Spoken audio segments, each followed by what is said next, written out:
O edil máis veterano da Corporación Municipal de Vilagarcía renuncia a súa acta como concelleiro e portavoz do Grupo Municipal do PP na Vila.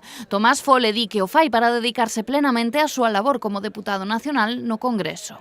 Yo creo que con esa mochila de buenos recuerdos y de mucho trabajo es con lo que tenemos que seguir haciendo y trabajando de aquí en adelante, ¿no? Y en este momento, pues, agridulce para mí, ¿no? Por una parte, porque efectivamente pues ves que las cosas se van haciendo bien y uno se queda contento cuando las cosas se hacen bien. Y bueno, pues la parte agri, ¿no? De decir de que efectivamente pues ahí quedan muchos compañeros míos que me hayan ayudado, entonces yo, mi agradecimiento a todos los que estáis ahora. Efectivamente tengo otra responsabilidad apasionante y más en estos momentos que se está viviendo, y no solo desde el punto de vista personal, sino desde el punto de vista de representación. Represento a Vilagarcía, represento a Salnés, represento a Pontevedra, y creo que efectivamente debemos tamén tener, bueno, pues eso como un punto a favor, ¿no?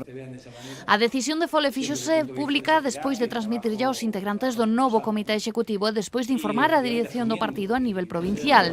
Cabe recordar que en maio deste ano Fole renunciou a presentarse á reelección como presidente do PP no Congreso local, do que saiu elexido o seu agora máximo representante Alfonso González Gallego, quen afirma que seguirán contando con Tomás e a súa experiencia. Y esto no quiere decir que nos vayamos a olvidar de Tomás, sino al contrario, vamos a seguir contando con su experiencia. La experiencia es fundamental para no cometer errores que a lo mejor se pudieron haber cometido en el pasado, y siempre pensando en una mejora del Partido Popular en Vilagarcía. O Partido Popular de Vilagarcía dá así continuidade á renovación que o PP provincial pretende levar a cabo no partido de cara ás municipais de 2019. A renuncia non se fará efectiva ata o seguinte pleno ordinario, cando se presenta oficialmente esta renuncia por escrito.